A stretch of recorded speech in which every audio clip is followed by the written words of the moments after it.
हाँ तो good morning बच्चों। आज फिर हम लोग पढ़ने वाले हैं त्रिकोणमिति के अनुप्रयोग पर आधारित प्रश्नों का हल। ये भाग 3 है। इसके पहले हमने इस चैप्टर पर 2 वीडियो बना चुके हैं, जिनमें से हम लगभग 6 सवाल लगा चुके हैं। आज हम 7वें सवाल की बात करेंगे, फिर 8 सवाल की बात करेंगे। हमने कहा भी था कि एक टॉपिक पे आपको लगभग हम 10 सवाल लगवाएंगे, कम से कम 10। तो आप देखेंगे आज का जो पहला सवाल है वो आपका है, एक मीनार की ऊंचाई 20 मीटर है। कितना भाई? 20 मीटर। जमीन पर बनने वाली इसकी छाया की लंबाई 20√3 मीटर है। सूर्य का उन्नयन कोण ज्ञात करना है। क्या कहा? एक मीनार की ऊंचाई 20 मीटर है, जमीन पर बनने वाली इसकी छाया। तो सबसे पहले आप क्या करेंगे? एक मीनार बनाएंगे। हल में आप लिखेंगे ये आपका एक मीनार बना, और यहाँ पे आपका ये छाया बनेगी। इसकी छाया तो जमीन पर बनेगी। अब ये अगर 20 मीटर है और जमीन पर बनने वाली छाया की लंबाई 20√3 मीटर है, तो यहां से आपका इसको आप क्या करेंगे? मिला देंगे। तो इस कोण को अगर हम थीटा मान लें, यहाँ पे आपका P हो गया, यहाँ पे आपका Q हो गया, और ये कितना हो गया? R। तो इसमें आप मान लेते हैं, माना सूर्य का उन्नयन कोण, माना सूर्य का उन्नयन कोण बराबर थीटा डिग्री। सूर्य का उन्नयन कोण आपने थीटा मान लिया है। तब चित्रानुसार आप लिखेंगे, चित्रानुसार आपका ये देखेंगे, ये आपका PQR एक समकोण त्रिभुज है, जिसमें आपको मिला है लंब और आधार। लंब और आधार मिला, ये कोण चाहिए। तो आपको पता है कि त्रिकोणमिति अनुपात में लंब और आधार एक साथ किस में आता है? या तो tan में आता है या तो cot में आता है। दोनों में से एक ही में आता है। तो आप इसमें से किसी एक को लगा लीजिए, चाहे tan लगा लीजिए चाहे cot लगा लीजिए। तो आप एक काम करिए, आप tan ही लगा लीजिए। तो यहाँ से आपका tan थीटा इक्वल टू आपका आएगा PQ अपान RQ। तो tan थीटा आपका यही बना रहेगा। PQ की लंबाई आपकी 20 है, अपान ये 20 मीटर, यहाँ पे आपका 20√3 मीटर हो गया। तो मीटर से मीटर आपका कैंसिल हुआ, 20 से 20 कैंसिल हुआ। tan थीटा इक्वल टू आपको मिला 1/√3। तो अब आपको पता होना चाहिए tan कितने अंश का मान 1/√3 होता है। इसके लिए हम एक वीडियो बना चुके हैं, जिसमें हमने सभी त्रिकोणमितीय अनुपातों के 0, 30, 45, 60, 90 के मान लिख चुके हैं। उस वीडियो को आप देख लीजिए, आपको सारे मान मिल जाएंगे, और उसको आप लिख लीजिए और याद कर लीजिए। ठीक है। तो यहाँ से आपका ये आप लिख सकते हैं, tan थीटा इक्वल टू ये आपका होता है tan 30 डिग्री का मान। तो tan से tan आपका कट नहीं जाएगा। ये मत सोचिएगा कि आप tan को tan से काट दें। अगर ये आपने काट दिया ऐसे, तो इसका मतलब आपने गलत कर दिया है। याद रखिएगा, इसको काटिएगा मत। ये आपका क्या होता है, ये आपका इतना तो लिख लेंगे हम कि tan theta equal to tan 30 degree. बिना कुछ काटे आप कुछ ना कीजिए, केवल आप लिख लीजिए थीटा इक्वल टू 30 डिग्री। ये आपका आंसर हो जाएगा। तो लास्ट में आप लिखेंगे, अतः सूर्य का उन्नयन कोण बराबर आपका हो गया 30 डिग्री। ये आपका बेटा आंसर हो गया। ठीक है। पहला सवाल हमें लगता है कि आपको समझ में आ गई होगी। अब हम आपको आ जाते हैं सवाल नंबर 8 पर। यह कह रहा है 7 मीटर ऊंचे भवन के शिखर से एक टावर का उन्नयन कोण 45 अंश है, जबकि उसके पाद से टावर के शिखर का उन्नयन कोण 60 डिग्री है। टावर की ऊंचाई ज्ञात करनी है। तो यहाँ पे क्या दिया गया? एक 7 मीटर ऊंचे भवन के शिखर से। इसका मतलब आपको बताया गया था, हमने बताया भी था कि आप याद रखिएगा, भवन होगा, टावर होगा, तो इसमें टावर आपका ज़्यादा ऊंचा होगा अपेक्षाकृत किसे? भवन के। तो यहाँ पे आपका टावर आप बना लीजिए। ये आपका एक टावर हो गया, यहाँ पे आपका ये आपका एक भवन हो गया। ठीक है। अब भवन की ऊंचाई कितनी दी गई है? 7 मीटर। ये कितना भैया? 7 मीटर। अगर इतना 7 मीटर है तो ये भी आपका 7 मीटर होगा। इसने कहा 7 मीटर ऊंचे भवन के शिखर से, भवन का शिखर ये है, शिखर एक टावर का उन्नयन कोण 45 अंश है। तो टावर ये है, ठीक है। तो इससे उन्नयन कोण आपका क्या होगा? 45 डिग्री। ये आपका हो गया 45 डिग्री। फिर कहा जबकि उसके पाद से, किसके? भवन के पाद से टावर के शिखर का, तो टावर का शिखर यही है, तो इससे आपका जो कोण बना ये आपका कितना बन गया? 60 डिग्री। अगर आप ये मान लेते हैं ये आपका टावर जो पी क्यू है, अब इसकी पूरी लंबाई अगर आप एच मान लेते हैं, एच मीटर, तो ये लंबाई आपकी जो मिलेगी h - 7 मीटर। कोई दिक्कत? इसको आप क्या करिए, ये आप x मान लीजिए, ये आप क्या मान लीजिए, ये भी आप h मान लीजिए, सॉरी ये भी आपका x मीटर हो जाएगा। तो अब आप देखेंगे डायग्राम में कहीं पे भी कोई प्रॉब्लम आपको हो तो आप बेहिचक बताइए। तो यहाँ से पी क्यू आर हो गया, इससे आप ए भी मान लीजिए। तो आप देखेंगे चित्र में जैसे जैसे आपको चित्र बनाया जा रहा है वैसे वैसे आप ध्यान से देखिए, चित्र आपका आराम से बनेगा।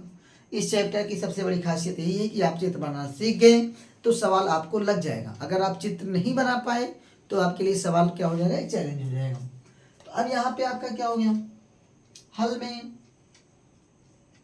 मेरा मान लीजिए, क्योंकि टावर की ऊंचाई ही चाहिए, तो माना टावर की ऊंचाई बराबर, माना टावर की ऊंचाई बराबर h मीटर तथा भवन व टावर के बीच की दूरी, के बीच की दूरी बराबर, आपने x लिखा है तो इसे आप x लिख लीजिए, x मीटर। ठीक। अब आप क्या? चित्रानुसार, किसके अनुसार आएंगे? क्योंकि आप चित्र के अनुसार सारा काम करेंगे ना, तो इसलिए आपको यहां पे लिखना है चित्रानुसार। समकोण त्रिभुज, चित्रानुसार समकोण त्रिभुज ए बी पी में आ जाइए आप, ए बी पी में। तो ए बी पी में देखो, ए बी पी, इसमें आपका कितने अंश का कोण बना है? 45 अंश का। तो ये आपका हो जाएगा tan 45 अंश बराबर P B upon A B. क्यों? tan थीटा बराबर आपका होता है लंब बटा आधार। तो लंब आपका क्या हुआ? पी बी, और ए बी क्या हुआ? आधार। तो tan 45 अंश का मान बेटा 1, और पी बी की लंबाई आपने पाया है h - 7 अपान ए बी की लंबाई आपका x मिला है। तो यहाँ से क्रॉस मल्टीप्लाई कराएंगे तो x इक्वल टू आपका h - 7 आया। इसको आप मान लीजिए इक्वेशन नंबर फर्स्ट। ठीक। अब पुनः आप आइए, पुनः समकोण त्रिभुज आप आएंगे पी क्यू आर में, पी क्यू आर में। इसमें देखेंगे कोण 60 डिग्री है, तो tan 60 डिग्री इक्वल टू आपका पूरा का पूरा ये आपका P Q upon R Q. तो tan 60 अंश का मान √3 पी क्यू की वैल्यू आपकी h अपान x, कितना? h बटे x, क्रॉस मल्टीप्लाई करें h इक्वल टू आपका x √3 हो गया। ठीक है। अब इसे आप क्या करिए, मान लीजिए इक्वेशन नंबर 2। समीकरण 1 और 2 से आप देखेंगे, समीकरण 1 व 2 से, तो इधर h है, चूंकि आपको चाहिए क्या? टावर की ऊंचाई ही चाहिए, तो आप h को बचा के रखिए और x को गायब कर दीजिए। तो एच इक्वल टू यक्स के जगह पर आपको मिला है समीकरण 1 से एच माइनस 7, यहाँ पे देखिए मिला है, इंटू आपका स्क्वायर रूट ऑफ 3 है।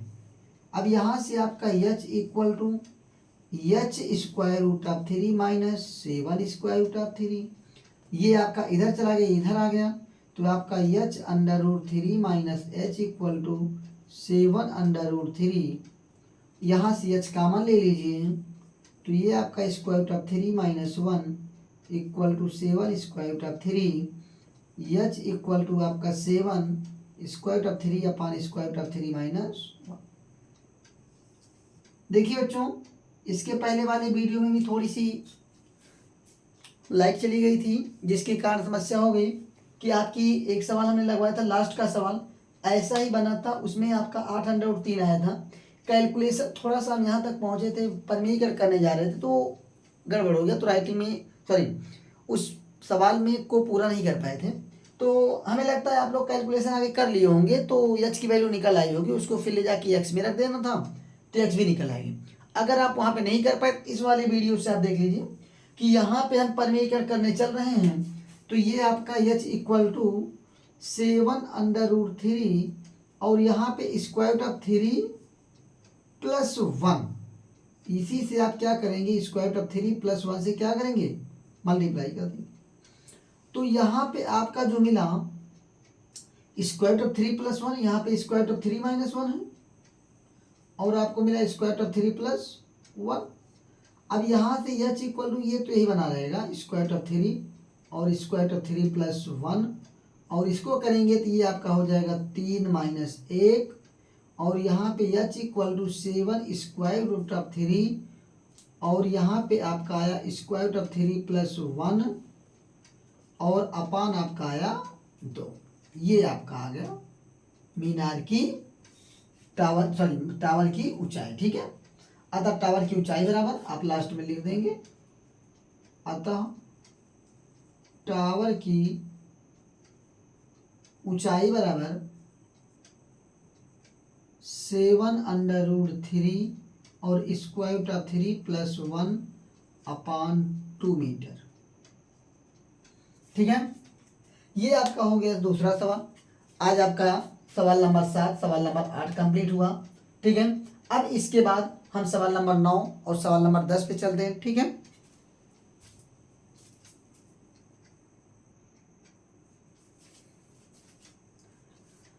ठीक बच्चों, तो इसके बाद देखिए अगला सवाल आपका है, एक टावर के आधार से जाती हुई एक रेखा पर ए और बी दूरियों पर स्थित दो बिंदुओं से टावर की चोटी का उन्नयन कोण एक दूसरे के कोटि पूरक है। क्या है, कोटि पूरक। तो यहाँ पे कोटि पूरक हम आपको बता दें, एक शब्द आया है कोटि पूरक कोण, या इसी को आप लंब पूरक कोण भी कहते हैं, इसी को केवल पूरक कोण भी कहते हैं। ये होता है ऐसे दो कोण, ऐसे दो कोण जिनका योगफल, ऐसे दो कोण जिनका योगफल 90 डिग्री हो, एक दूसरे के कोटि पूरक कहलाते हैं। कोटि पूरक कहलाते हैं।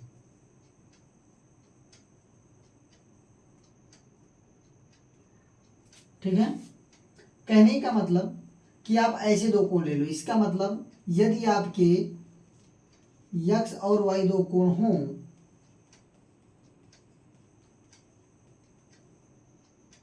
तब ये कंफर्म है यक्स और वाई दोनों अगर कोटि पूरक है तो 90 डिग्री होगा। इसका मतलब यक्स निकालना है, वाई पता है, तो 90 माइनस वाई होगा। दूसरा, अगर आप y की वैल्यू निकालना चाहते हैं तो यहाँ से आपका 90 माइनस एक्स आएगा। ऐसा आता है तो ये दोनों आपस में क्या होते हैं, कोटि पूरक। इसका मतलब अगर आपने थीटा का कोटि पूरक की बात किया जाए कोटि पूरक का मतलब तो क्या हो जाएगा 90 माइनस थीटा। इसका मतलब जिस कोण का भी कोटि पूरक आपको निकालना है उसको आप क्या करिए 90 में से घटा दीजिए। 45 अंश का कोटि पूरक 90 माइनस 45 45 आ जाएगा। 30 अंश का कोटि पूरक 90 माइनस 30 करिए 60 आएगा। 20 अंश का कोटि पूरक 90 में से 20 घटाइए 70 आएगा। 10 अंश का कोटि पूरक 90 में से 10 घटाइए आपको 80 मिल जाएगा। इसी तरह 70 अंश का कोटि पूरक 90 में से 70 घटाइए 20 है। इसका मतलब कहने का मतलब यह है कि ऐसे दो कोण आपके होने चाहिए जिन दोनों को अगर हम जोड़ दें तो 90 मिल जाए। और यहीं पे एक कोण, इसी को आप लंब पूरक कोटि पूरक कहते हैं। इसी तरह से एक कोण और यहीं पे होता है, इसके बारे में भी हम बात कर लेते हैं, ऋज पूरक कोण। ऋज पूरक कोण ये क्या होता है कि इसमें ऐसे दो कोण, इसकी कहानी क्या है, ऐसे दो कोण जिनका योगफल, ऐसे दो कोण जिनका योगफल 180 डिग्री होता है। कितना होता है 180 डिग्री होता है। ये भी एक दूसरे के ये समपूरक कहलाते हैं।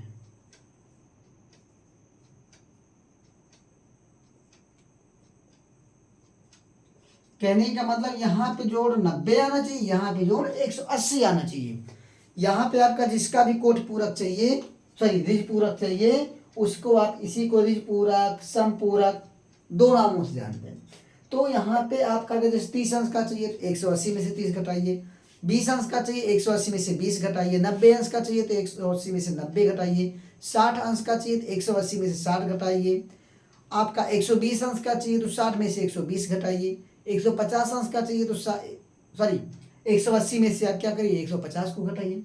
जितना आपको निकालना, जिस कोण का भी चाहिए उसको आप क्या करेंगे 180 में से घटा देंगे। जब आप 180 में से घटा देंगे तो जो मिलेगा वही उसका ऋज पूरक कोण होगा। अगर आप 90 में से घटा देते तो वही आपका कोटि पूरक या लंब पूरक या पूरक कोण कहलाता। ठीक है, चलिए तो अब इस पर आइए।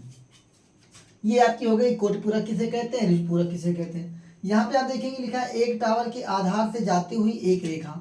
तो यहाँ पे पहले आप एक टावर बना लीजिए, ये आपका टावर है, ये आपकी टावर से जाती हुई एक रेखा है, आधार ये टावर का भाई, से जाती हुई एक रेखा। ए और बी दूरियों पर स्थित दो बिंदु, यहाँ पे एक बिंदु आप यहाँ पे मान लीजिए, एक बिंदु आप यहाँ पे मान लीजिए, इसको आप मान लीजिए ए, इसको मान लीजिए आप बी। तो पहले आप यहाँ से आप बी को ए से, बी को इससे मिलाइए, फिर ए को यहां से मिलाइए आप, इसकी आप टावर की ऊंचाई मान लीजिए, टावर का नाम दे दीजिए आप पी क्यू, और टावर की ऊंचाई को आप मान लीजिए बेटा एच।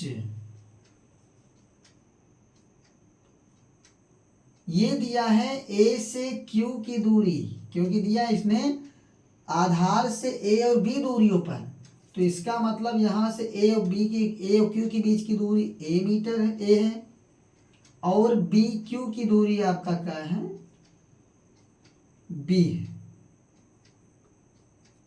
ये कोण आपका पहले जो दिया गया उन्नयन कोण, अगर इसको हम क्या कर लेते हैं थीटा मान लेते हैं, तो ये आपका कितना हो जाएगा भाई 90 माइनस थीटा। अभी हमने यहाँ पे लिखा भाई कोटि पूरक की, अगर इसको आपने थीटा माना तो ये आपका 90 माइनस थीटा होगा। अगर आप इसे 60 मानते तो ये आपका 30 मिल जाएगा, ये अगर 45 मिलता है ये 45 मिल जाएगा, ये अगर 30 मिलता है तो ये आपको 60 मिल जाएगा। ये चीज़ आपको है। तो अब आप क्या करेंगे, यहाँ पे आप आ जाइए, तो हल में आप क्या लिखेंगे, पहले माना मीनार की ऊंचाई, माना मीनार की ऊंचाई बराबर h मीटर। माना मीनार की ऊंचाई क्या भैया h मीटर है। अब चित्रानुसार, चित्र के अनुसार आप देखेंगे दो समकोण त्रिभुज आपको दिख रहे हैं, ये तो आपका 90 अंश का कोण ही है। समकोण त्रिभुज, पहले आप ए क्यू पी पे आ जाइए, ए क्यू पी में, ए पी क्यू में ये थीटा है, तो यहां से आपका आ जाएगा tan theta equal to A P Q upon A Q. तो यहाँ पे आपका आ जाएगा tan theta equal to P Q आपने माना है h और ए क्यू आपको मिला है a। इसे आप मान लीजिए इक्वेशन नंबर फर्स्ट। पुनः आप आ जाइए समकोण त्रिभुज बी क्यू पी में, बी क्यू पी में, तो यहाँ पे आपका आ जाएगा tan 90 minus theta equal to P Q upon B Q. तो यहाँ से आपको ये पता होना tan 90 minus theta equal to क्या होता है बेटा, कॉट थीटा, और पी क्यू की लंबाई आपकी है h, बी क्यू की लंबाई है b। अब आप क्या करिए, आपको बताया गया था कि कॉट थीटा इक्वल टू आपका क्या होता है 1/tan होता है। तो इसे आप लिख लेंगे 1/tan थीटा इक्वल टू आपका h अपान b। इसको आप क्या करिए, दोनों की तरफ आप रेसिप्रोकल ले लीजिए। तो यहाँ से आपका आ जाएगा tan थीटा इक्वल टू आपका b अपान h। ये आपका इक्वेशन नंबर सेकेंड आ गया। यहाँ से आप देखेंगे समीकरण 1 व 2 से, समीकरण 1 व 2 से अगर आप देखें तो आपका यहाँ पे भी tan theta by h by a है, यहाँ पे भी tan theta by by h है। तो ये दोनों आपस में क्या हो जाएंगे, इक्वल हो जाएंगे। तो इसका मतलब h upon a equal to आपको मिल जाएगा h upon b, sorry b upon h है, b upon h। Cross multiply कराएंगे तो h square equal to a b आ गया, और यहाँ से आपका h इक्वल टू क्या आ गया, square root of A B. अतः यहाँ से मीनार की जो ऊंचाई हुई आपका कितना आ गया, square root of A B. यही तो आपको लाना था कि तो टावर की ऊंचाई बराबर square root of A B. अतः आप क्या लिख देंगे, अतः टावर की ऊंचाई बराबर square root of A B. यही आपका क्या हो गया, प्रूव हो गया, हेल्स प्रूव। ठीक है, तो आपको अब आप देखेंगे अनसॉल्व पेपर में जो भी सवाल आप लगाएंगे उस तरह के हर एक प्रकार के सवाल हमने लगवा दिया है। अब कोई सवाल ऐसा नहीं बचा होगा अनसॉल्व में जिससे संबंधित आपको सवाल ना हो। ठीक है, तो आपके 9 सवाल हो चुके हैं। अब हम लोग कल से नया टॉपिक पे सवाल बात करेंगे। ठीक है, ऊंचाई इस वाले पे त्रिकोणमिति के अनुप्रयोग पर आपकी बात हो चुकी है। अब कल से हम लोग बात करेंगे द्विघात समीकरण वाले पे। ठीक है, ओके बेटा, धन्यवाद।